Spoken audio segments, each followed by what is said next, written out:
विषय लेने की जो एक प्रक्रिया होती थी वो ये होती थी कि दोस्त कौन सा विषय ले रहे हैं। सही है।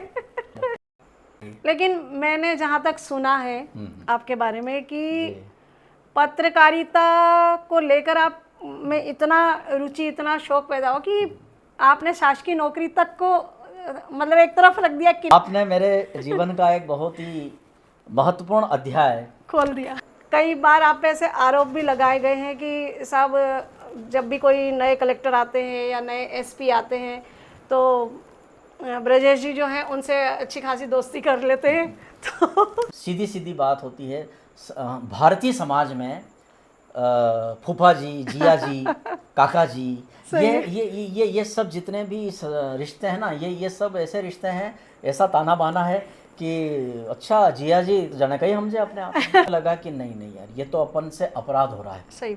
नमस्कार दोस्तों, मैं हूं डॉक्टर ज्योति नवहाल और स्वागत है आपका आज के मेरे नए पॉडकास्ट में। दोस्तों, आज के हमारे मेहमान हैं मालवा अंचल के हमारे वरिष्ठ पत्रकार, जिन्होंने राजनीति, पत्रकारिता, सामाजिक क्षेत्र में तो अपनी दखल रखते ही हैं, लेकिन प्रशासनिक गलियारों में भी एक सकारात्मक सोच के लिए ये पहचाने जाते हैं।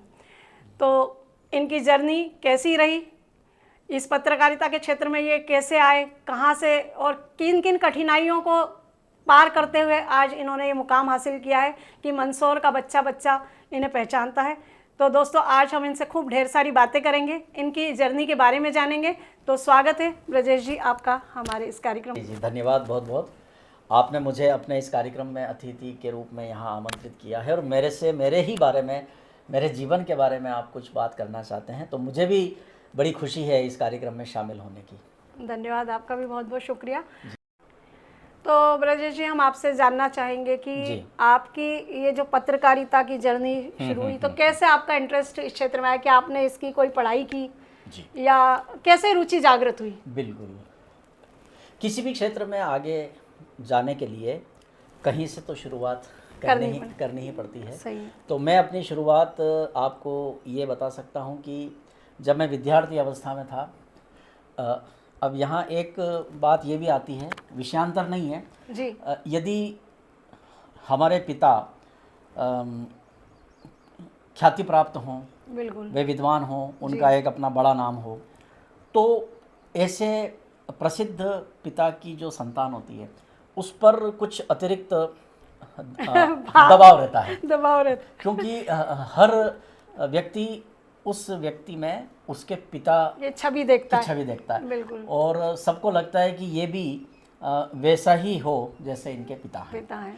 तो ये सब लोगों की अपेक्षा अपनी जगह बिल्कुल सही रहती है, लेकिन जो व्यक्ति फेस करता है उसके लिए थोड़ी चुनौती होती है। बिल्कुल सही। क्योंकि इतनी बड़ी विद्वत्ता और एक उनके चरण चिन्हों पे चलना, यानी एक तो पूरी तरह से उस विधा में 100% परफेक्ट हैं और एक उस विधा का विद्यार्थी भी नहीं है। सही। अब ऐसे में बड़ी मुश्किलें आती रही, लेकिन मेरी शुरुआत यूँ हुई, चूँकि पिताश्री पंडित मदन लाल जी जोशी जी धर्म, अध्यात्म, साहित्य, संस्कृति, सामाजिक क्षेत्र सभी में बहुत सक्रिय थे, विद्वान थे। जी। और संस्कृत और हिंदी के वे अंतर्राष्ट्रीय स्तर के विद्वान थे। अब 6ठी कक्षा का मैं विद्यार्थी जी, नूतन स्कूल में मैं पढ़ता हूँ जी। और कक्षा में हमारे स्कूल के जो सेवक हैं वो एक रजिस्टर लेके आते हैं और उस रजिस्टर में जो हमारे उस वक्त के शिक्षक थे जी, उन्होंने रजिस्टर में देख करके सूचना सुनाई कि अमुक दिन तुलसी जयंती का आयोजन है। अच्छा। और इसमें बच्चों के लिए एक भाषण प्रतियोगिता रखी है। ठीक है। तो ब्रजेश जोशी तुम्हारा तो नाम हमने लिख दिया है, अच्छा। बाकी के नाम और बताओ। वो पहले से ही मेरे लिए ये तय रहता था कि मुझे तो बोलना ही है। और क्यों बोलना है? इसलिए बोलना है कि आपके तो पिताजी विद्वान हैं। हाँ। वो तुमको लिख के दे देंगे। बिल्कुल, आपको तैयारी करने की तुम्हें कोई दिक्कत ही नहीं आनी चाहिए। सही है। तो अब ये तो उनकी धारणा हो जाती, लेकिन मेरी मुश्किलें बढ़ जाती जी। अब 6ठी में पढ़ने वाला 11-12 साल का लड़का, स्कूल में जब रेस्ट होती है जी, तो बाकी सब बच्चे खेलते हैं खेल रहे। और मैं तुलसी जयंती का भाषण याद कर रहा हूँ। तो उस वक्त थोड़ा सा ऐसा लगता था, जी, लेकिन मुझे लगता है कि वो जो बचपन में तैयारी थी। जो चीज़ें हुई, हाँ वही आज 55 में मेरे कितने काम आ रही है, जी जी मैं आपको बता नहीं सकता।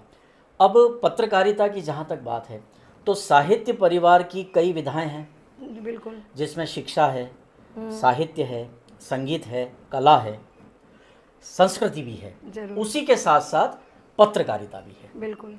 आज यदि पत्रकारिता को साहित्य से विरत या अलग मान करके चला जा रहा है, इसीलिए पत्रकारिता के क्षेत्र में गिरावट आई है। अगर पत्रकारिता का क्षेत्र साहित्य से जुड़ा रहेगा तो वो हमेशा अपने लक्ष्य में सफल भी रहेगा, सार्थक भी रहेगा, और वास्तविक विधा पत्रकारिता की साहित्य परिवार का ही सदस्य है पत्रकारिता भी। अब चूंकि घर में साहित्यिक वातावरण था जी, और पूज्य पिताश्री ने 1947 यानी कि देश के आज़ाद होने के पहले अच्छा पत्रकारिता भी की। अच्छा, बिल्कुल, आपके पिताश्री ने? मेरे पिताजी ने भी। अरे वाह, तो वातावरण तो पूरा घर में मेरे था ही ख्याल सही। से ब्रजेश जी ये बात बहुत लोग नहीं जानते होंगे। नहीं जानते, बिल्कुल सही कहा आपने। हाँ, इसलिए नहीं जानते क्योंकि 79 साल पहले की बात, मैं आपकी- उस समय शासकीय सेवा में वे नहीं थे। हम्म, स्वतंत्र जीवन में उन्होंने साहित्य के साथ साथ पत्रकारिता का भी दायित्व पूरा किया। अच्छा। और उस काम को वो आगे इसलिए नहीं कर पाए क्योंकि पारिवारिक जो कुछ व्यवस्थाएं होती हैं, दायित्व होते हैं।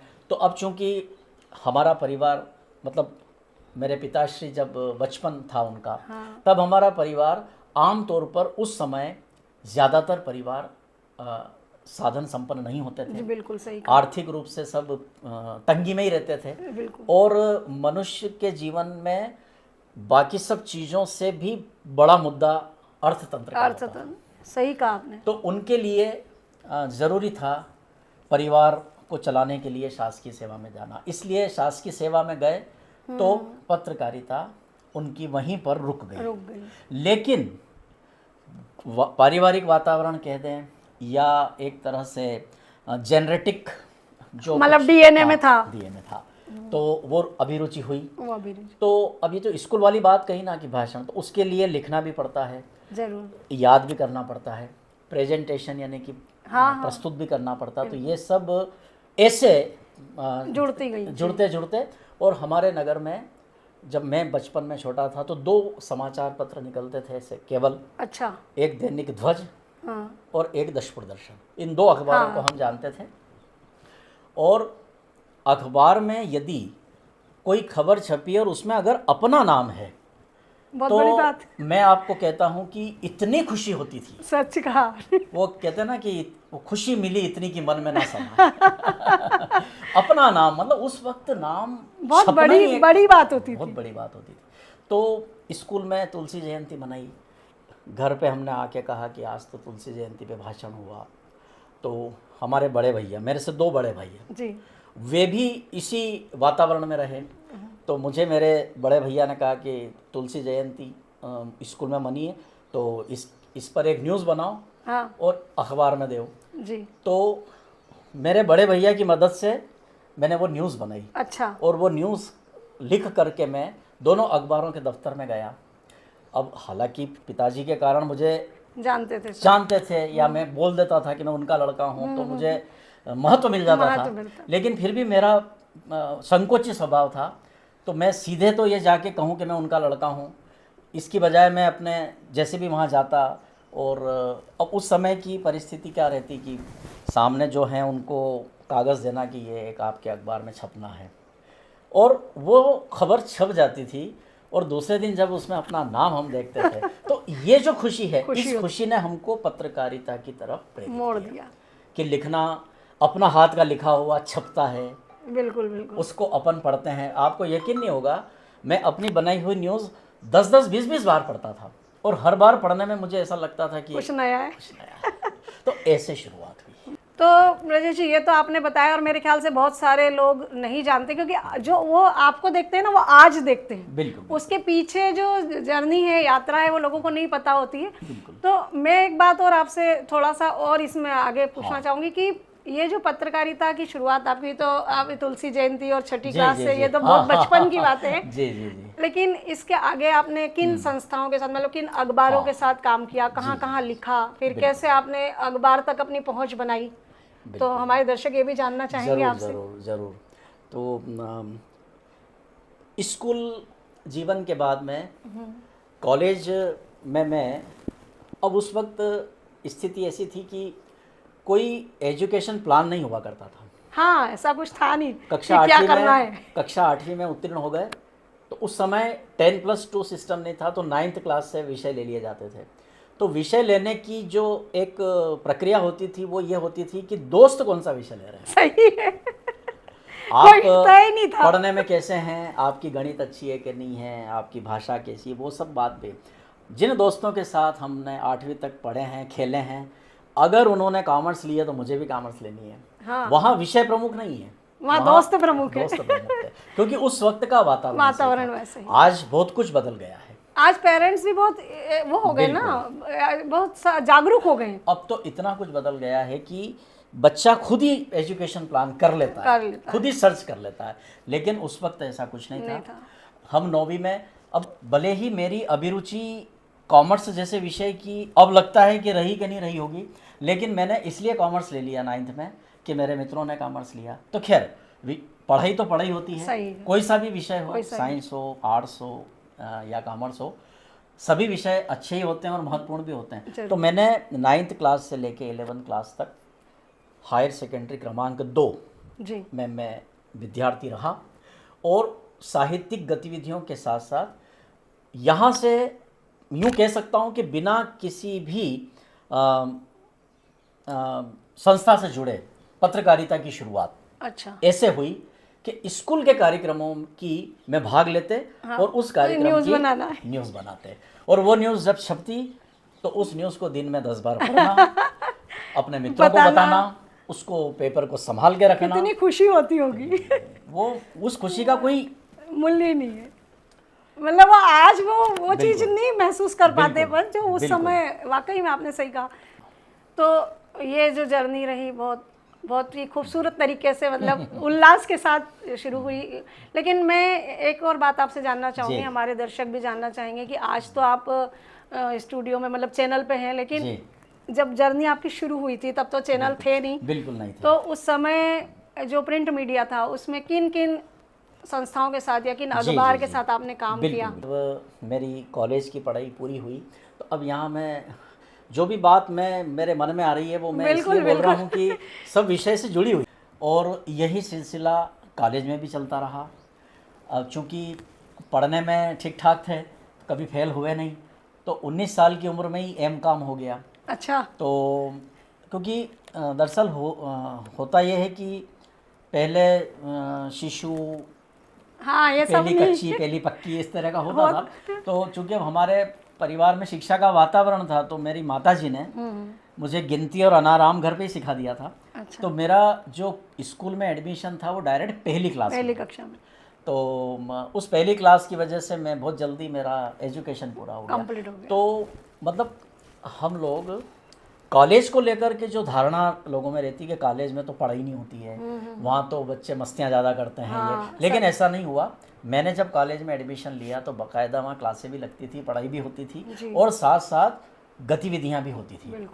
तो कॉलेज में जनसंख्या शिक्षा क्लब हुआ, साहित्य समिति हुई, इसमें हम लोग और ज़्यादा एक्टिव हुए। और यूनिवर्सिटी हमारी उज्जैन थी।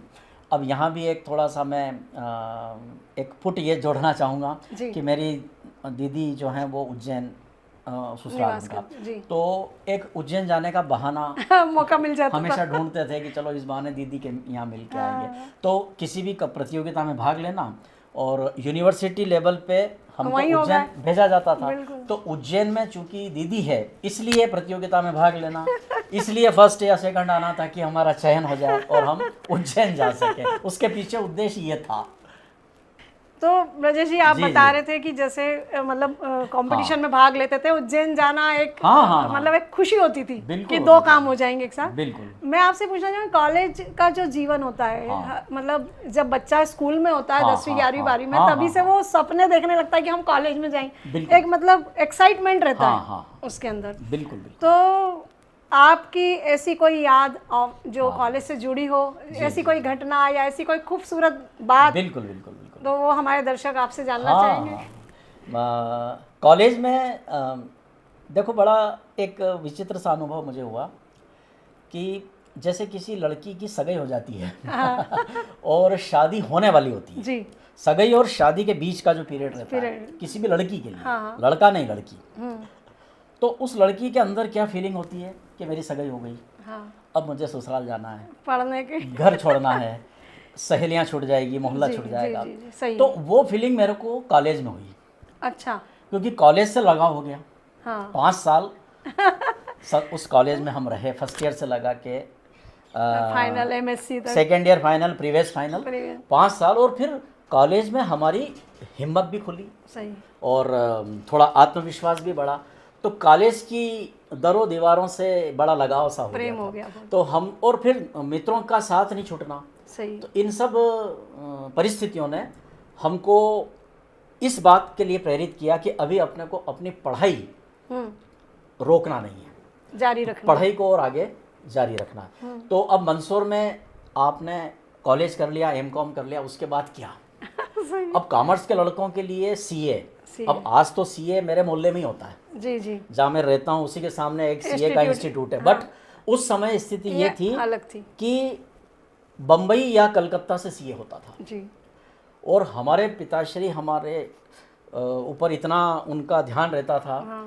कि हमको वो अकेला जीवागंज से नैयाबादी नहीं भेजते थे। अच्छा। तो फिर वो उस समय हम कैसे सोचे कि हम नहीं, कलकत्ता या बम्बई जाके बम्बई और सीए करेंगे, सही। तो हमने आगे सोचा भी नहीं। हाँ। तो जो कुछ करना यही करना है, तो एजुकेशन हमारी पूरी ख़त्म ना हो, इसलिए हमने बीएड कॉलेज में एडमिशन लेना चाहा। अच्छा। कि चलो हम इस बहाने शिक्षा बीएड करेंगे। हाँ। अब उस समय बीएड प्री एग्ज़ाम होती थी, हाँ। उसके बाद होता था। हाँ। तो हम 8 मित्रों ने मिलकर के बीएड दी। बीएड का प्री एग्ज़ाम दिया, ठीक है। ताकि हम सबका सिलेक्शन हो और हम सब साथ ही रहें। साथ ही रहे। लेकिन अब उसमें यह हुआ कि 8 में से केवल हम 2 जनों का सिलेक्शन हुआ। अरे।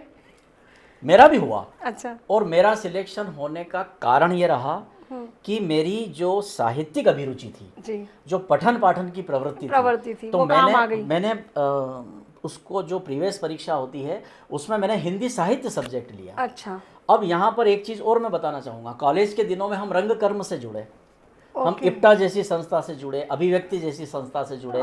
एक मनासा के एक बड़े प्रसिद्ध रंगकर्मी विजय बैरागी जी यहाँ आकर के उन्होंने हमको नाटकों में जोड़ा और हम उनके साथ रविंद्र नाट्य गृह इंदौर के भी मंच पर नाटक प्रस्तुत कर चुके हैं। तो एक वो भी एक दौर था नाटकों का, तो उसमें भी एक हमारी अभिरुचि हुई।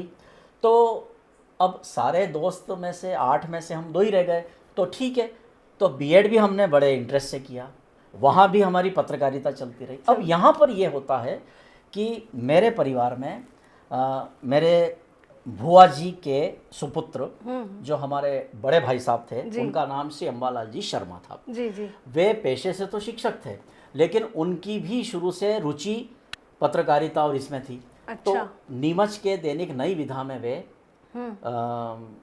बतौर शौक, अच्छा। नौकरी तो शिक्षक की थी, बतौर शौक वो लिखते भी थे और पत्रकारिता करते थे। अच्छा अच्छा। तो उन्होंने स्वयं अपना अखबार नीमच से शुरू किया 1979 में, 89 में। ओके। उस अखबार का नाम था सीमा संगम। अच्छा। तो पत्रकारिता की ऑफिशियली शुरुआत वहाँ से बाय नेम अगर कहीं शुरू हुई तो वो सीमा संगम से हुई। अच्छा अच्छा। और पत्रकारिता मैंने फील्ड में मंदसौर और नीमच में भी। अच्छा, उस समय तो नीमच और मंदसौर एक ही था ना? बिल्कुल था, एक ही जिला था, मंदसौर अविभाजित। तो सीमा संगम अखबार से मेरी शुरुआत हुई जी, लोकल अखबार से। इसके बाद पिताश्री का चूंकि परिचय क्षेत्र बहुत व्यापक था, तो मध्य प्रदेश का एक बहुत प्रतिष्ठित समाचार पत्र है दैनिक देशबंधु। देशबंधु के प्रधान संपादक मायाराम जी सुरजन जी वे पिताश्री के अच्छे मित्र थे। जी वे भोपाल से वहाँ जा रहे थे नाथद्वारा राजस्थान। रास्ते में मंदसौर आता है, मंदसौर आता है। तो पिताश्री के आग्रह से वे मंदसौर रुके। अच्छा। और घर पे कोई भी विद्वान आते थे तो हम बच्चों का ये काम रहता ही था कि बिल्कुल। उनकी सेवा करना है, जलपान हाँ। कराना पुनः। तो मुझे ये बात पता थी कि ये बहुत बड़े आदमी हैं, हाँ, बहुत बड़े अखबार के मालिक अखबार के हैं। और मालिक। चूंकि मैं एक अखबार से मेरी शुरुआत हो शुरुआत चुकी हो थी, तो बड़े अखबारों का एक आकर्षण मन में था सही है। कि किसी प्रदेश स्तर के अखबार का मैं- अपने को परिचय मिले, अपन उसमें रिपोर्टिंग करें, पत्रकारिता करें। हाँ। तो मैंने आदरणीय बाबूजी, उनको बाबूजी कहते थे सब, हाँ। तो आदरणीय सुरजन साहब जो बाबूजी के नाम से प्रसिद्ध थे, मैंने हिम्मत करके उनसे पूछा। मैंने कहा बाबूजी मैं भी पत्रकारिता में भी रुचि रखता हूँ। तो उन्होंने कहा यार बेटा, हमारे भोपाल, हमारा एक संस्करण देशबंधु का भोपाल से निकलता है, लेकिन वो हमारे प्रसार क्षेत्र से मंदसौर थोड़ा दूर ज़्यादा है। जी जी। लेकिन ठीक है, तुम चूँकि पारिवारिक हो तो तुम खबरें भेजा करो। अच्छा, लिख के। और भोपाल आना। हाँ। उन्होंने मुझे भोपाल आने को कहा और मैंने बिल्कुल मन में तय कर लिया कि मुझे भोपाल जाना है, निमंत्रण स्वीकार। और मैं भोपाल गया। और पहले ही मुलाकात में उन्होंने मुझे कहा कि ये अधिकार पत्र तुम्हारा हम बनाते हैं, और कुछ उन्होंने देशबंधु अखबार के सिद्धांत बताए जी कि स्तरीय पत्रकारिता हो, जी, साहित्यिक पत्रकारिता हो, किसी प्रकार से पीत पत्रकारिता नहीं होनी चाहिए। तो पत्रकारिता के बड़े आदर्श सिद्धांत। तो मेरे मन में एक ये था, इसको प्रेरणा कह दो या प्रेशर कह दो, कि मैं जिस अखबार से जुड़ रहा हूँ वो बड़ा प्रतिष्ठित है और वहाँ बहुत मुझे अच्छे से काम करना है। अच्छे से काम करना। उसमें काम शुरू कर दिया मैंने। पहला जो मेरा जनसंपर्क विभाग में बतौर पत्रकार नाम जुड़ा, अंकित हुआ, वो दैनिक देशबंधु भोपाल से अच्छा, हुआ। और ये बात है 91-92 की। अच्छा अच्छा। 91-92 की। अब भोपाल के अखबार के, चूंकि अब मैं ऑफिशियली पत्रकार हो गया, हाँ। तो मुझे पत्रकार वार्ताओं के निमंत्रण आने लगे। जी। कोई भी पत्रकार वार्ता होती तो बुला मेरे लेना। पास जनसंपर्क कार्यालय से निमंत्रण आता, तो मैं बड़ा उत्सुकता के साथ उसमें भाग लेता। जी। और चूंकि मेरी शुरू से मंची गतिविधियों में मैं सक्रिय रुचि था, रही। तो मुझे प्रश्न करने, मैं तैयारी के साथ जाता था, प्रश्न करता था। जी। तो सबकी निगाहों में भी मैं आया कि भाई ये कोई नया लड़का है जो ठीक ठाक हाँ, काम कर रहा है, रुचि के साथ। रुचि के साथ। इसी दौरान ये हुआ कि इंदौर का एक बड़ा प्रतिष्ठित समाचार पत्र है दैनिक नवभारत। हाँ। नवभारत में यहाँ श्री महावीर जी अग्रवाल जो हमारे वरिष्ठ पत्रकार हैं, वो नवभारत के ब्यूरो चीफ हुआ करते थे। जी। तो उस समय पहली बार किसी भी इंदौर के अखबार ने अपनी कार्यालयीन व्यवस्था शुरू करी मंदसौर में। अच्छा। पहली बार पहला नवभारत का अखबार मतलब कोई नवभारत। हाँ, ऑफिस नवभारत ने ही शुरू किया। और उसमें उन्होंने हम 2 और लड़कों को जोड़ा रिपोर्टर के रूप में। रिपोर्टर के रूप में। एक मैं ब्रजेश जोशी और मेरा एक मित्र नरेंद्र अग्रवाल। जी जी। तो हम दोनों महावीर जी के अखबार से जुड़े, मतलब संरक्षण में ब्यूरो चीफ वो थे और हम उनके सहायक थे। हाँ। तो ऐसे हमने 3 साल तक मैं नवभारत का भी मैंने काम किया। जी बिल्कुल। और उसके बाद कुछ समय की और इस तरह की परिस्थितियों के वश मैंने नवभारत का काम छोड़ा। तो तत्काल फिर मैं कुछ समय दैनिक चेतना से भी जुड़ा। अच्छा। जिसके ब्यूरो चीफ थे वरिष्ठ पत्रकार श्री अशोक जलोया जी। हाँ। तो मेरे लिए ये अच्छी बात रही कि इन वरिष्ठ पत्रकारों के सानिध्य में रहकर के मुझे काम करने का अवसर भी मिला, सीखने को भी मिला। जी जी। और सबने मुझे प्रोत्साहित भी किया। और सबका लाड़ मुझे इसलिए भी मिला कि ये सभी यहाँ के जो वरिष्ठ पत्रकार थे, ये सब मेरे पिताश्री से अच्छे से परिचित थे और समय समय पे मेरे घर पे आते थे। कोई भी साहित्यिक गतिविधि के लिए या कोई कुछ उनका अभिमत लेने के लिए या उनके कोई विचार लेने के लिए, तो मैं हमेशा देखता था उन लोगों से, सबसे परिचय भी था, प्रैक्टिकल होता रहा उनके सबके साथ। तो प्रिंट मीडिया की जो आपकी जर्नी थी ये इस तरीके से शुरू हुई और इस तरीके से बहुत खूबसूरत यात्रा चलती रही और सीखते रहे, करते रहे। लेकिन मैंने जहाँ तक सुना है आपके बारे में कि पत्रकारिता को लेकर आप में इतना रुचि, इतना शौक पैदा हो कि आपने शासकीय नौकरी तक को मतलब एक तरफ रख दिया, किनारा। मतलब एक परिवार में जहाँ पर स्कूल शिक्षक ही पिता हैं और वहाँ पर एक बच्चे के लिए जब जॉब का ऑफर आता है, जॉब लग जाती है और उसको ठुकरा के वो पत्रकारिता की तरफ ही अपना चुनता है अपने करियर जी, को, जी, जी। तो ये एक बड़ी बात लगती है उस समय के लिए। तो ये आपने कैसे कैसे हुआ ये? आपने मेरे जीवन का एक बहुत ही महत्वपूर्ण अध्याय खोल दिया है। अब मैं इसमें आज स्थिति स्पष्ट करना चाहता हूँ। जी इस बात को लेकर एक बड़ा भ्रम है और उस भ्रम में ही आपका भी प्रश्न था जी। कि मैंने पत्रकारिता के कारण नौकरी छोड़ी। अच्छा। नहीं, मैंने अपने पिताश्री की आज्ञा मानकर नौकरी छोड़ी। अच्छा। मेरे पिताश्री नहीं चाहते थे कि मैं सरकारी नौकरी करूं, जबकि वो खुद करते थे। हाँ। अब वो क्यों नहीं चाहते थे, उसके पीछे की पृष्ठभूमि यह है हाँ। कि वो बहुत कुछ करना चाहते थे जी, वो नहीं कर पाए होंगे। लेकिन उनके सामने तो सरकारी नौकरी करना एक विवशता थी, क्योंकि उनके पीछे कोई सपोर्ट नहीं था। जी, जी। फैमिली का कोई सपोर्ट नहीं था। बिल्कुल सही। अब मैं चूंकि मैं अपने पिता के बिना अधूरा हूँ, हाँ। तो मेरे बारे में यदि आप कुछ जानना चाह रहे हैं तो उसमें मेरे पिताश्री का भी व्यक्तित्व का एक बड़ा हिस्सा सुनाना मेरे लिए ज़रूरी है, क्योंकि पिताश्री भी बचपन से ही बहुत मेधावी बुद्धि के थे, लेकिन परिवार की स्थिति ये नहीं थी कि उन्हें अच्छी शिक्षा दिला सके। तो वे बचपन में जिन पाठशालाओं में पढ़ते थे, उन पाठशालाओं में जो पढ़ाते थे उनको लगता था कि ये बहुत होनहार बालक है और इसको अवसर मिलना चाहिए। तो उज्जैन के पंडित सूर्य नारायण जी व्यास एक बहुत बड़ा नाम है। हाँ। वे उनके संपर्क में पिताजी आए, क्योंकि वो संस्कृत के विद्वान थे और ये संस्कृत के विद्यार्थी थे। जी। तो उन्होंने पिताजी को प्रेरित किया कि तुम बनारस जाओ और वहाँ संस्कृत की शिक्षा प्राप्त करो, क्योंकि ब्राह्मण परिवारों में संस्कृत की ही शिक्षा का ज़्यादा था। तो पिताजी के मन में भी बात जगी कि हाँ मुझे जाना चाहिए। तो उन्होंने अपने परिवार में बात करी, तो परिवार वालों की आर्थिक स्थिति उस समय ऐसी थी कि उन्होंने कहा कि हम किसी तरह तुम्हारे बनारस जाने के टिकट की व्यवस्था कर देंगे। हाँ। उसके बाद तुम जानो ना गंगा जी जाने वहाँ। अच्छा। ऐसा नहीं है क्योंकि आजकल की तरह कोई बच्चा अपना हॉस्टल में पढ़ने जा रहा है, हाँ। तो उसको अपन ने अपना क्रेडिट कार्ड दे दिया, सही बात। या उसको किसी अच्छे ऐसी परिस्थिति पेरेंट्स जा कर के और उसको रूम हॉस्टल उसका दिला रहे कर रहे हैं। वहाँ कुछ नहीं था, बस खाली ये जैसे तैसे ये किराया ले लो और बनारस जाओ। ऐसे में पिताजी बनारस गए। उस समय उनकी उम्र 13-14 साल की रही होगी।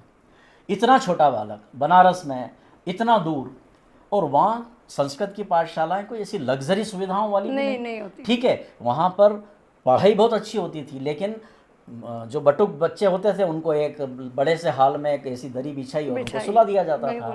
और वार त्योहार होते तो ये सभी ब्राह्मण बच्चे गंगा जी के किनारे जाकर स्वस्ति वाचन करते थे। तो जो सेठ लोग आते थे पुण्य प्राप्त करने, वो इन बच्चों को कोई धोती, कोई कंबल, ऐसे इनके कपड़ों का इंतजाम होता था। तो वो इस सिचुएशन में वो उन्होंने अपनी पढ़ाई की शिक्षा ली।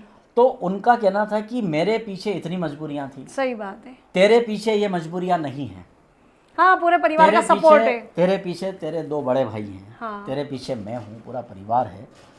तू ये जोखिम ले सकता है, क्योंकि मैं ये चाहता हूँ कि कुछ काम जो सरकारी बंधनों की वजह से मैं नहीं कर पाया, मैं चाहता हूँ कि वो काम तू करे। बहुत बढ़िया बात। इसलिए उन्होंने मुझे कहा कि क्योंकि सरकारी नौकरी के बंधन को वो जानते थे और प्रतिभा यदि किसी में है तो सरकारी तंत्र में रह करके उसकी प्रतिभा एक सीमित क्षमता तक ही जा सकती है, आगे की उड़ान नहीं बढ़ सकती। तो उनके मन में ये था कि मैं नहीं कर पाया पर मेरा बच्चा को मैं ऐसा माहौल दूं। तो मैंने, और अब आप यहाँ पर एक चीज़ और मैं कहना चाहूँगा कि मैं उस समय बड़ा अंतर्द्वंद्व में था। घर आता तो पिताश्री का सिद्धांत था। हाँ। उनका अपना एक योजना थी और मुझे लगता है कि मुझे तो पिताजी की आज्ञा माननी है। और जब मैं बाहर जाता था तो वहाँ मेरे साथ वाले बेरोजगार युवकों का दर्द देखता था। सही बात कि और ये वो दौर था, ये बात 93-94 की, जब सरकारी नौकरियां ही नहीं थी। उस तत्कालीन सरकार ने तो नौकरियां खत्म कर दी थी। वो तो बीच में 6 महीने का राष्ट्रपति शासन आया, लागू हुआ। और राष्ट्रपति शासन में एक ऑर्डर आया कि शिक्षा विभाग में जितने भी पद खाली हैं सब भरो। अब इमीडिएट ऑर्डर आया तो रोजगार कार्यालय में जितने रजिस्ट्रेशन थे उन सबके पास चिट्ठियां पहुंच गई इंटरव्यू के लिए। और हमारा इंटरव्यू ऐसा हुआ कि 150 पद, और हम बमुश्किल 150 पद और 190 अभ्यर्थी। अच्छा। तो कंपटीशन क्या था, और पढ़ने में अच्छे थे, बीएड में मेरी पोजीशन थी, चौथी पोजीशन थी मेरिट में, तो मेरा तो सिलेक्शन हो गया।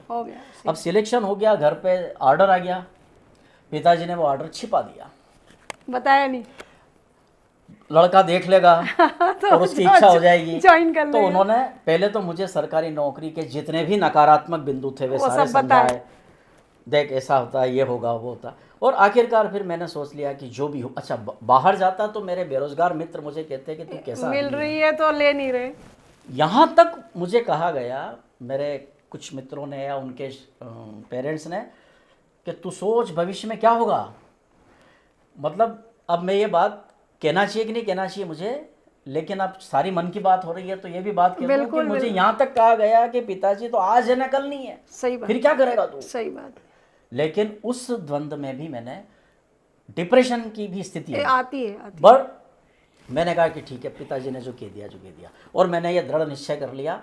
तो पत्रकारिता के कारण नौकरी नहीं छोड़ी, पिताजी की इच्छा थी, इसलिए मैंने नौकरी छोड़ी। और यही उनके अपने एक अनुभव थे ना, उनके अनुभव थे बिल्कुल, और मुझे के आधार पे ही उन्होंने आपको ये चीजें बताई। और ये मैं आपको बताते हुए मुझे बहुत तसल्ली है, बहुत खुशी भी है कि एक दिन भी मुझे इस बात का अफसोस नहीं हुआ कि मैंने नौकरी क्यों छोड़ी। बहुत बढ़िया बात है, क्योंकि जो संस्कार पिताजी ने दिए थे, जीवन में कोई व्यसन नहीं है, तो मेरा बहुत बड़ा खर्चा बच गया।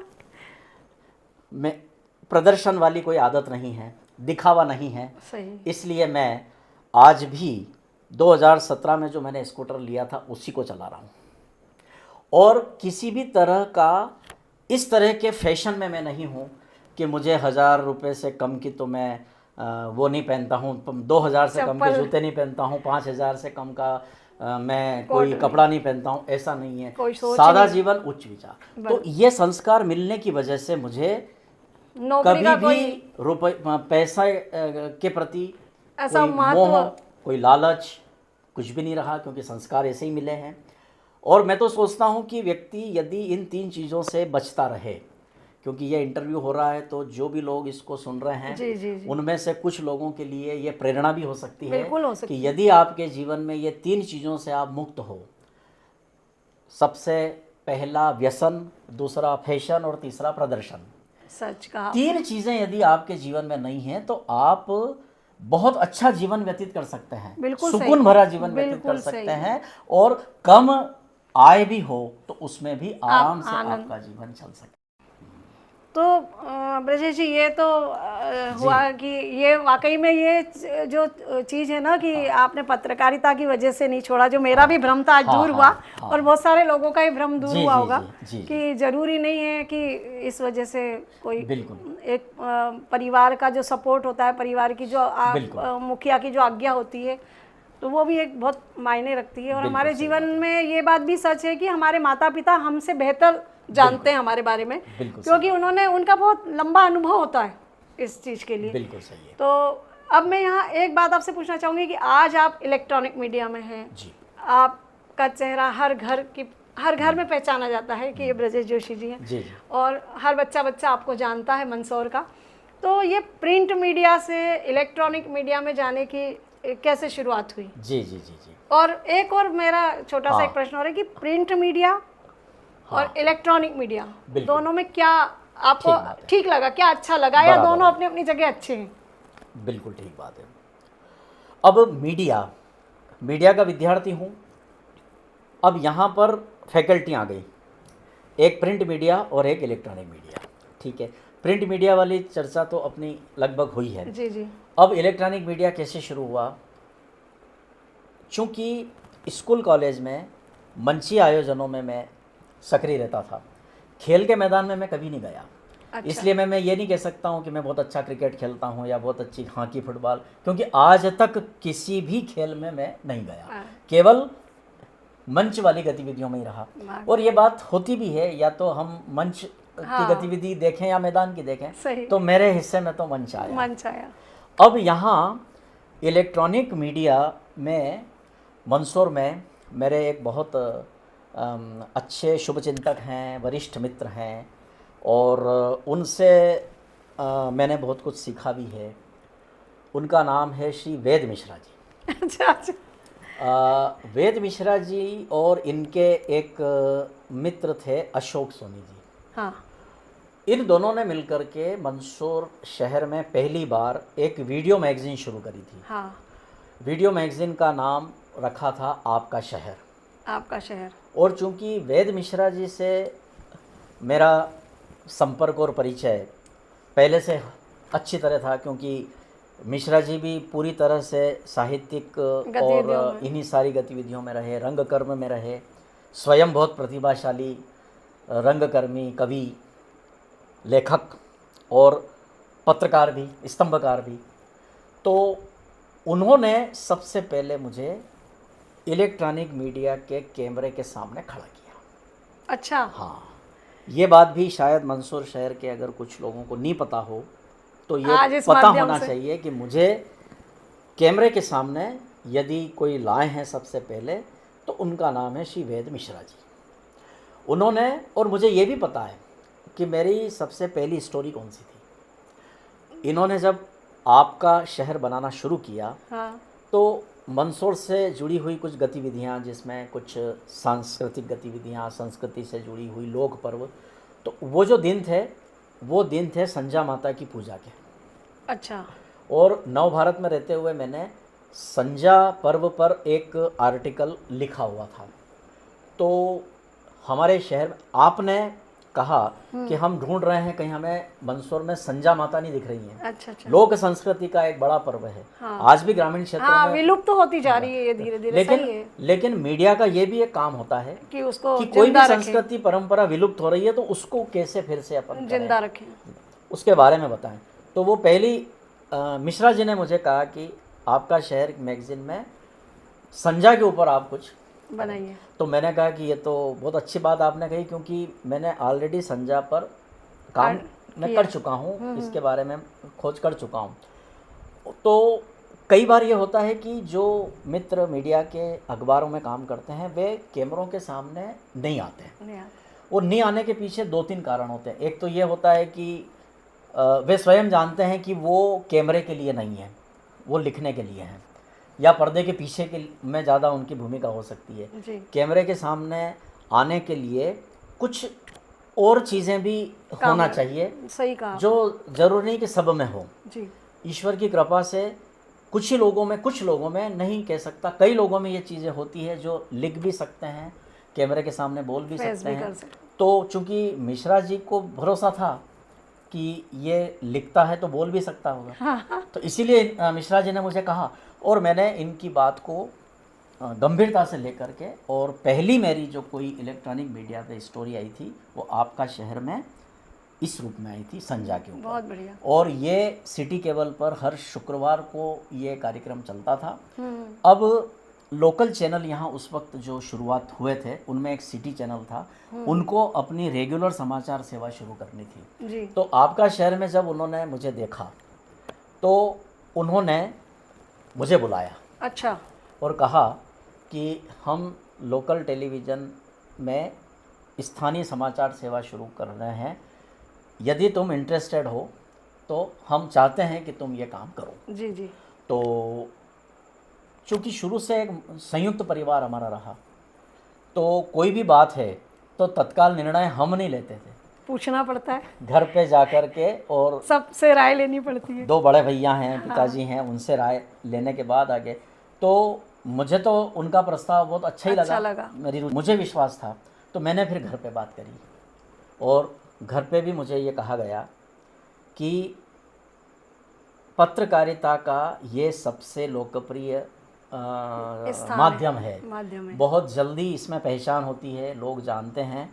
इसलिए इस कुछ सैद्धांतिक बिंदुओं के साथ मुझे अनुमति दी गई कि मर्यादित, संस्कारित और अनुशासनात्मक तरीके से पत्रकारिता यदि करना है तो ये काम कर सकते हो। तो मैंने उन्हीं सिद्धांतों को अपनाते हुए सिटी केबल में दैनिक समाचार सेवा शुरू करी और वही सेवा धीरे धीरे विस्तारित होती गई। है उसमें दैनिक भास्कर जैसे एक बड़े समूह ने भी इलेक्ट्रॉनिक मीडिया के क्षेत्र में मंदसौर में कदम रखा और पूरे शहर को उन्होंने एक नेटवर्क से जोड़ा, जो भास्कर टीवी के रूप में शुरू हुआ, बाद में वो बी टीवी हुआ और वर्तमान में उसका नाम डैश टीवी है कि मंदसौर का उसमें संदर्भ था तो दशपुर को उसको जोड़ा गया। तो ऐसे वो सिलसिला लगातार चल रहा है और आज भी मैं समाचार सेवा करके ही आपके यहाँ आया हुआ। ये सेवा निरंतर चल रही है। 20-25 सालों में कई बार ऐसी भी सामने ऑफर आया या सिचुएशन बनी कि भोपाल, इंदौर या दिल्ली के किसी बड़े चैनल में जा कर के मैं काम करूं, क्योंकि मुझे अनुभव तो इतना हो चुका था। लेकिन अब यहाँ फिर से मैं अपने पिताश्री की बात को लाऊंगा। पिताश्री ने शुरू से हम घर के सभी सदस्यों को गुट्टी में ये चीज़ पिला के रखी थी कि हमेशा साथ में रहना, संयुक्त परिवार में रहना, संयुक्त परिवार में रहना और अपना शहर मत छोड़ना। अच्छा। आधी रोटी खा लेना पर अपने शहर में ही रहना। तो वो भी चीज़ अपने दिमाग में थी, इसलिए मैं चैनलों की दुनिया में बाहर नहीं गया। मंदसौर में ही रह कर के मुझे सेवा करनी है, तो मैं वो सेवा लगातार उसी रूप में कर रहा हूँ। बहुत बढ़िया। साहित्यिक गतिविधियों में भी रुचि जो है उसको भी समानांतर रूप से मैं कर रहा हूँ।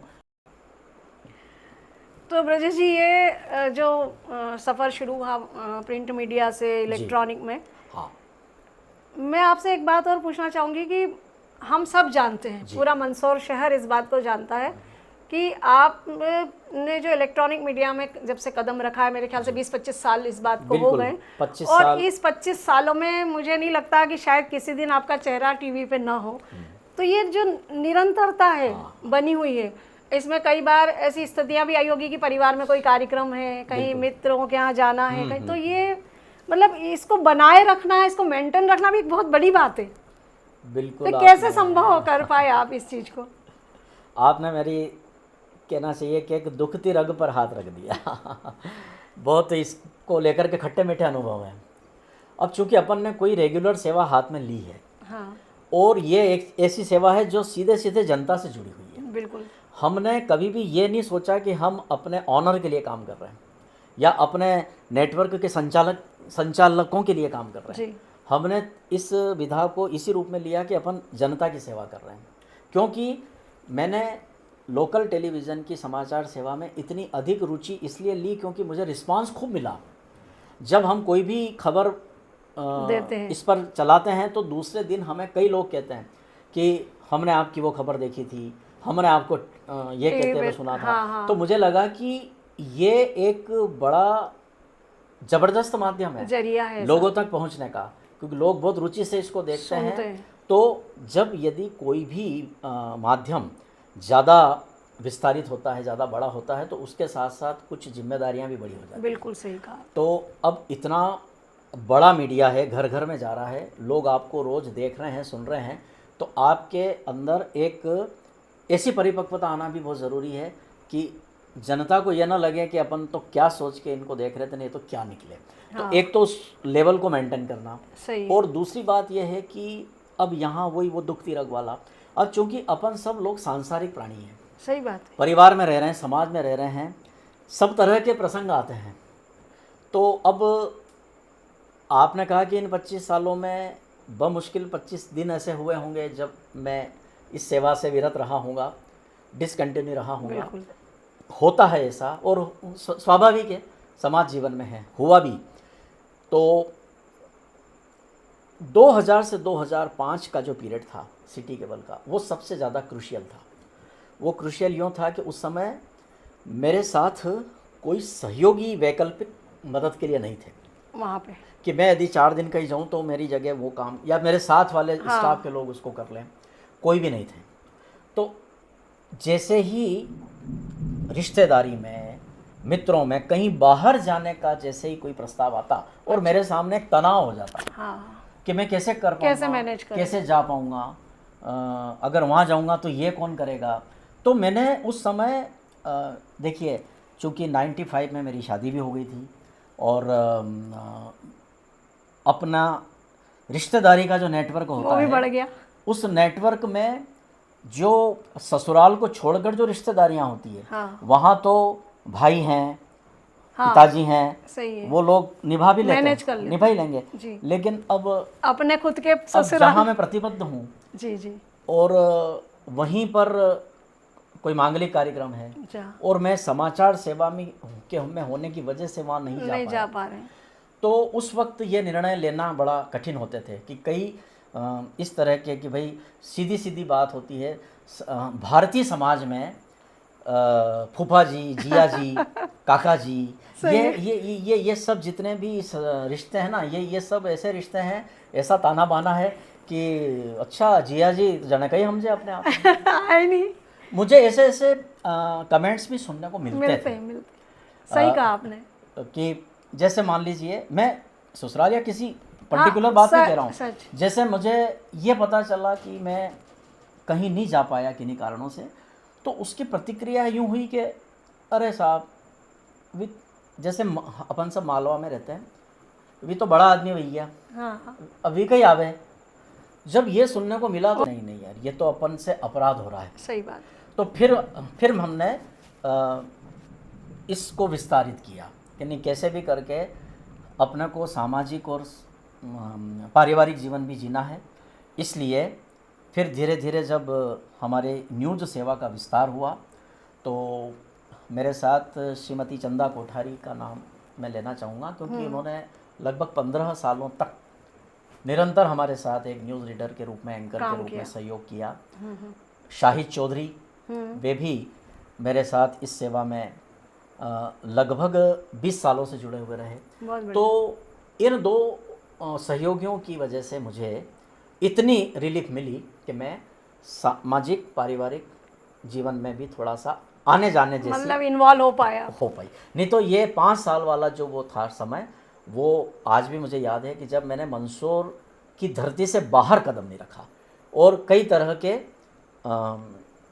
तनाव होते थे, चुनौतियां होती थी, अच्छा, कमेंट्स होते थे, वो सब। यहाँ में एक प्रश्न और मेरे मन में आ रहा है कि ये जब परिस्थिति होती थी कि ससुराल पक्ष में नहीं जा पा रहे हैं, हाँ, तो उस समय श्रीमती जी का सपोर्ट कैसा रहता था? बिल्कुल बिल्कुल बिल्कुल बिल्कुल, ये आपने बहुत अच्छा प्रश्न किया और मुझे भी इस प्रश्न का उत्तर देने में सार्वजनिक रूप से, क्योंकि सभी लोग सुन रहे हैं, देख रहे हैं, मैं इस मामले में बड़ा खुशनसीब रहा कि मेरी धर्मपत्नी ने मेरे कार्य में अपना एक मौन साधक के रूप में मेरा सहयोग किया। बहुत बढ़िया। उन्होंने कभी भी इस बात को लेकर के कोई मन में इशू नहीं रखा कि तुम्हारे काम जो भी हो, मेरे तो पीयर में काम है या ये है। सही। कभी भी ऐसी कोई परिस्थिति नहीं उत्पन्न हुई। उससे भी पूरा सपोर्ट। इससे मुझे बहुत सहयोग मिला, क्योंकि बाकी सबसे तो अपन वो निपट लेंगे लेकिन जो सहधर्मिणी है, जो हमारी वजह से यहाँ है, उनकी नाराज़ी नहीं होनी चाहिए। तो इस मामले में मैं खुशनसीब रहा कि मेरी धर्मपत्नी ने मुझे रचनात्मक सहयोग दिया और कभी भी मेरे कार्य में या मेरे इस क्षेत्र में आगे बढ़ने में उन्होंने हमेशा मदद ही करी है। और ये भी एक बड़ा सपोर्ट होता है, बहुत बड़ा कि कोई बात नहीं, हम आपसे नाराज नहीं है, हाँ। आप अपना काम करिए। इससे बड़ा तो कोई सहयोग हो ही नहीं हो सकता। सही बात है। मतलब ये अपनी बात हुई कि किस तरीके से सबको मैनेज करना है, परिवार को भी, मीडिया को भी, समाज को भी। लेकिन यहाँ मैं एक बात और आपसे पूछना चाह रही हूँ कि ये जो हमारा मीडिया है जी, क्या इसको जो चौथा स्तंभ हमारा देश का कहा जाता है, तो क्या इस चौथे स्तंभ को अभी डेंट पेंट की जरूरत है या फिर ये और मजबूत हुआ है? आपकी नज़र में क्या है? बिल्कुल बिल्कुल, सबसे महत्वपूर्ण बात तो ये है कि लोकतंत्र का यह चौथा वो स्तंभ है जिसको संविधान ने नहीं बनाया है, जिसको जनता ने बनाया है। ये सबसे बड़ी बात है कि अगर चौथा स्तंभ जनता ने पत्रकारिता को या मीडिया को बनाया है, तो मीडिया की जिम्मेदारी उन 3 स्तंभों से भी बहुत ज़्यादा बढ़ जाती है। बिल्कुल। ठीक है। अब जहाँ तक डेंट पेंट वाली जो बात आपने कही है, तो व्यवस्था कोई सी भी हो, विधा कोई सी भी हो, विभाग कोई सा भी हो, क्षेत्र कोई सा भी हो, 100% संपूर्णता किसी में नहीं होती। बिल्कुल सच। समय समय पर उसमें परिवर्तन करना पड़ते हैं, अपडेट होना पड़ता है। और मीडिया में तो काफ़ी ज़्यादा होता है, लगातार नई नई चीज़ें आती है। प्रिंट मीडिया में भी, इलेक्ट्रॉनिक मीडिया में भी, ग्राफिक्स के रूप में आ सकती है, कंटेंट के रूप में आ सकती है, पत्रकारिता के तरीक़ों पर आ सकती है, काफ़ी सारी चीज़ें होती है। मैं ये ज़रूर कहूँगा कि जीवन का कोई ऐसा क्षेत्र नहीं है जहाँ विकृतियाँ नहीं हो। नहीं है, मीडिया भी इससे अछूता नहीं है, अछूता नहीं है। उसमें भी विकृतियाँ हैं, लेकिन उन विकृतियों के चलते इस पूरे मीडिया क्षेत्र को हम कभी भी 19 नहीं आंक सकते। इसका महत्व हमेशा रहेगा, बरकरार रहेगा और बढ़ता ही रहेगा। और दोनों मीडिया में अब कौन सा मीडिया, अक्सर ये होती है इस बात कि दोनों में से अंतर, तो मेरा इस विषय में यही कहना रहता है कि दोनों मीडिया का अपनी अपनी जगह महत्व है। जिस प्रकार से पेरेंट्स के लिए अपने सारे बच्चे एक समान हैं, वैसे ही किसी भी पत्रकार के लिए इलेक्ट्रॉनिक और प्रिंट दोनों ही मीडिया। और चूंकि मैं उन सौभाग्यशाली लोगों में हूँ जिसका संबंध समानांतर रूप से दोनों से रहा है, इलेक्ट्रॉनिक और प्रिंट दोनों से रहा है। आज भी मैं यदि प्रतिदिन समाचार पढ़ने न्यूज़ रूम में जाता हूँ इलेक्ट्रॉनिक मीडिया के लिए, तो प्रतिदिन मैं किसी न किसी विषय पर लिखता भी ज़रूर हूँ। मेरा अपना स्वयं का विचारक ब्रजेश जोशी के नाम से एक फेसबुक चैनल है। अच्छा। एक चैनल मेरा प्रसंगवश के नाम से है, जिसमें मैं सोशल मीडिया पर समय पर व्हाट्सएप पर उससे मैं भी जुड़ी हूँ, आप भी जुड़े, अभिव्यक्ति आप देता हूँ। और एक प्रसंगवश अभिव्यक्ति करके मैं व्हाट्सएप ग्रुप चलाता हूँ, जिसमें ओनली एडमिन उसको रखा है और कुछ अच्छे विचार जिनके होते हैं मैं उनके परिचय के साथ उसमें प्रेषित करता हूँ। तो दोनों ही मीडिया का अपना महत्व है। चौथे स्तंभ को चूंकि जनता ने ही ये दायित्व दिया है, इसलिए विकृतियां भी यदि है तो इससे इसके महत्व को कतई कम नहीं आंका जा सकता। जिस प्रकार से हम कहते हैं कि नेता खराब हैं, लेकिन देश को चलाने वाले भी तो नेता ही हैं। कौन चलाएगा? हम बंद कमरों में बैठ कर के हम बुद्धिजीवी लोग नेताओं की कितनी भी आलोचना कर लें, लेकिन हम निकल करके उनका काम नहीं कर सकते। सच बात। इसलिए मीडिया में भी विकृतियां हैं, लेकिन इसका मतलब ये नहीं कि इसका महत्व कम हुआ है। और मैं तो ये कहूँगा, इसलिए नहीं कि मैं मीडिया का विद्यार्थी हूँ इसलिए ये कह रहा हूँ, सारी चीज़ों को समझने के बाद मैं दावे के साथ कहता हूँ कि तीनों स्तंभों से भी ज़्यादा महत्व चौथे स्तंभ का है, जिसको जनता ने बनाया है। और इस चर्चा, अब आप यदि कोई प्रश्न करें तो वो बात अलग है, तो बात अलग है। नहीं, यहाँ मेरा एक प्रश्न है बिल्कुल आपसे कि चूंकि पत्रकारिता, राजनीति, सामाजिक क्षेत्र सब में आपका दखल रहा है, एक सकारात्मक सोच के साथ। लोग जानते हैं कि आपकी सोच हमेशा सकारात्मक रही है और प्रशासनिक गलियारों में भी आपकी अच्छी खासी पहचान है। तो चूंकि हम मंदसौर में रहते हैं तो कई बार सुनने में आता है ऐसा, कई बार आप पे ऐसे आरोप भी लगाए गए हैं कि साहब जब भी कोई नए कलेक्टर आते हैं या नए एसपी आते हैं तो ब्रजेश जी जो हैं उनसे अच्छी खासी दोस्ती कर लेते हैं। तो ये आरोप क्यों होते हैं ऐसे? क्या होता है कि जब हम किसी भी सक्रिय विधा में काम करते हैं तो वर्तमान व्यवस्थाएं पूरी तरह से प्रशासन पर अवलंबित हो गई है जी। अब जिला प्रशासन के जो मुखिया होते हैं वो कलेक्टर होते हैं जी। पुलिस प्रशासन के मुखिया एसपी होते हैं, ये दोनों अपने अपने प्रशासन के मुखिया होते हैं। जी जी। अब कोई भी, अब चूंकि मैं एक सक्रिय मीडिया में हूँ, 25,000 घरों में रोज़ हमारी खबरों को देखा सुना जाता है। हाँ। तो किसी भी खबर की प्रामाणिकता के लिए हमें प्रशासनिक सूत्रों से संपर्क रखना पड़ता है। और वर्तमान व्यवस्थाएं कुछ इस तरह की हैं कि अधीनस्थ जो कर्म अधिकारी होते हैं वे स्वयं अपनी ओर से कुछ भी कहना उचित नहीं समझते हैं या संकोच करते हैं। वे हमेशा ये कहते हैं कि ये बात आप कलेक्टर साहब से पूछ लो। जी। पुलिस विभाग में भी यही चीज़ होती है कि फलां क्या हुआ, तो ये आप एसपी साहब से पूछ लो। तो जब अधीनस्थ जो आपका नेटवर्क है वो यदि हर चीज़ पर अपने बड़े अधिकारी पर ही मुझे depend लगता है जाता वहाँ कहीं ना कहीं प्रशासन में प्रोटोकॉल हाँ होता भी है, होता है ना। तो ये कारण होता है।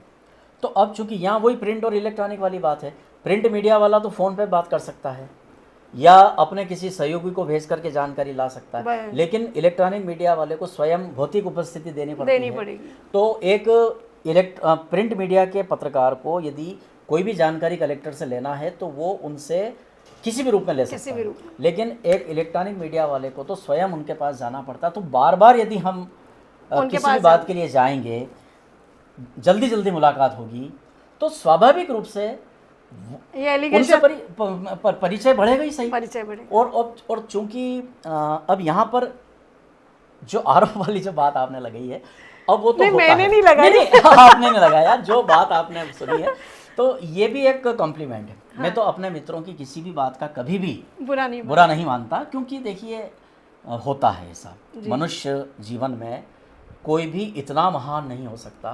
तो अब वो जैसे वो 3 इडियट फिल्म देखते हैं ना अपन की, दोस्त अगर फेल हो रहा है तो कोई बात नहीं है, अगर दोस्त का बहुत ऊपर नाम है ना, अपना बहुत नीचे, तो एक इंसानी इंसानी इसमें उनका भी कोई दोष नहीं, उनका भी दोष। आरोप लगाने वालों का भी कोई दोष नहीं, क्योंकि ये तो वो भी इंसान है, सही है।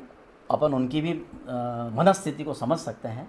लेकिन ये ज़रूर है कि आरोप लगाने वाले भी ये बात अच्छी तरह जानते हैं कि ब्रजेश जोशी का यदि संबंध है इन लोगों से, तो उसने इन संबंधों का कभी कोई दुरुपयोग नहीं किया होगा। ये जो विश्वास है उनका समानांतर रूप से, समानांतर, यही हमारी शक्ति है और इसी पे अपने को चलना चाहिए। बिल्कुल सही। और बस कारण यही है, इसके अलावा ऐसा कुछ मुझ में खास नहीं है। बस केवल यही है कि किसी भी व्यवस्था से, व्यक्ति से, स्थान से, विषय से यदि हम बार बार रूबरू होंगे, बिल्कुल, तो उनसे स्वाभाविक रूप से परिचय एक बढ़ेगा। परिचय बढ़ेगा और देखेंगे तो लोग यही कहेंगे कि लो साहब ये तो बार बार। इसके अलावा ऐसा कुछ भी नहीं है। जी जी। और मुझे बड़ा इस बात की खुशी है कि पिछले लगभग 25 सालों के पत्रकारिता के, सक्रिय पत्रकारिता के कार्यकाल में जिन जिन भी वरिष्ठ अधिकारियों से संपर्क रहा, परिचय रहा, उनमें से अधिकांश से अभी भी संपर्क बना हुआ है। कई लोग सेवानिवृत्त हो गए हैं, लेकिन वो अपना अनुभवों का किसी भी रूप में साझा करते हैं और अपने सोशल मीडिया के वजह से वो फिर से संपर्क फिर से ताज़ा भी उनसे जीवित रहते किसी भी रूप में होता है। और अब मैं अपनी एक बात कह करके और इस इंटरव्यू को समाप्त करते हैं, क्योंकि बहुत लोग सुन रहे हैं, देख रहे हैं, तो मैं एक अपने जीवन का अनुभव बता करके अपनी बात पूरी करता हूँ। वो अनुभव ये है कि हम सब लोग ईश्वर की बनाई हुई कृतियाँ हैं। हम सब लोग किसी खास भूमिका निभाने के लिए इस रंगमंच पे आए हैं और अपना अपना किरदार निभा रहे हैं। अच्छा है तो अच्छा है, बुरा है तो बुरा है, किसी के लिए अच्छा है तो वो बुरा भी हो सकता है। मैं तो केवल यही कहूँगा, वर्तमान में सबसे बड़ा सुख और सुकून अगर कोई है तो न तो वो पैसा है, न वो साधन है, न सुविधाएं हैं, न कोई लग्जरी चीज़ें हैं। सबसे बड़ा सुख और सुकून यदि कोई है तो वो है तनाव मुक्त जीवन। बिल्कुल सही कहा। और स्वस्थ जीवन। हम तनाव मुक्त रहेंगे तो स्वस्थ भी रहेंगे। अब प्रश्न ये आता है कि इस रोज़मर्रा की दुनिया में हम तनाव मुक्त कैसे रहें? कैसे? ये एक बड़ा प्रश्न है। तनाव मुक्त रहें, ये तो सिंपल सी बात है, ये तो सैद्धांतिक बात हो गई कि हमें तनाव नहीं पालना चाहिए, या जीवन का सुख वही है जो तनाव मुक्त जीवन है। लेकिन तनाव मुक्त रहने के लिए हमेशा हमें अपना दृष्टिकोण सकारात्मक रखना चाहिए। सही कहा। सकारात्मक दृष्टिकोण यदि हमारा रहेगा तो हम बहुत सारे अनावश्यक तनावों से मुक्त हो सकते हैं, और जितने तनाव कम होंगे हम उतने ही स्वस्थ रहेंगे और हमारा जीवन उतना ही सार्थक रहेगा। मैं अपने इन 55 सालों के अनुभव के आधार पर निष्कर्ष के रूप में यही कहना चाहूँगा कि इस जीवन का सबसे बड़ा सुख, सबसे बड़ा सुकून वो तनाव मुक्त जीवन है, और उसके लिए हमें अपना दृष्टिकोण हमेशा सकारात्मक रखना चाहिए। बस यही मेरा सबसे निवेदन है, और मैं इस चीज़ का पालन करता हूँ अनुभव करता हूँ, प्रैक्टिकल अनुभव है, इसलिए मैं दावे से कह सकता हूँ कि यदि आप लोग भी कम से कम तनाव रखेंगे, सकारात्मक दृष्टिकोण रखेंगे, तो निश्चित रूप से आप अपने जीवन को सार्थक करेंगे। तो दोस्तों, आज हम बात कर रहे थे हमारे मालवा अंचल के वरिष्ठ पत्रकार ब्रजेश जोशी जी से, और एक बहुत ही सुंदर उन्होंने संदेश आप सबको दिया है कि हमको अगर तनाव मुक्त जीवन अगर जीना है, चाहे वो आपकी नौकरी हो, पत्रकारिता हो, सामाजिक क्षेत्र हो, राजनीतिक क्षेत्र हो, कोई भी क्षेत्र में आप काम करते हैं, तो ज़रूरी ये है कि हम सकारात्मक सोच के साथ उस को जिएं, उस पहलुओं को देखें, ताकि आप हमेशा तनाव मुक्त रहेंगे और एक खुशहाल जीवन जी पाएंगे। और मुझे लगता है कि उन्होंने अपने ये जो 55 साल का अनुभव है इस खुशहाल जीवन का, उसी के आधार पे आपसे ये चर्चा की है। तो आज के लिए दोस्तों इतना ही। ब्रजेश जी का हम बहुत बहुत आभार, धन्यवाद देते हैं कि आप आज इस हमारे कार्यक्रम में आए, और लोगों को आपकी इस जर्नी से, इस यात्रा से बहुत कुछ सीखने को मिलेगा, प्रेरणा मिलेगी, ऐसी आशा करते हैं। तो थैंक यू दोस्तों, नमस्ते। नमस्कार।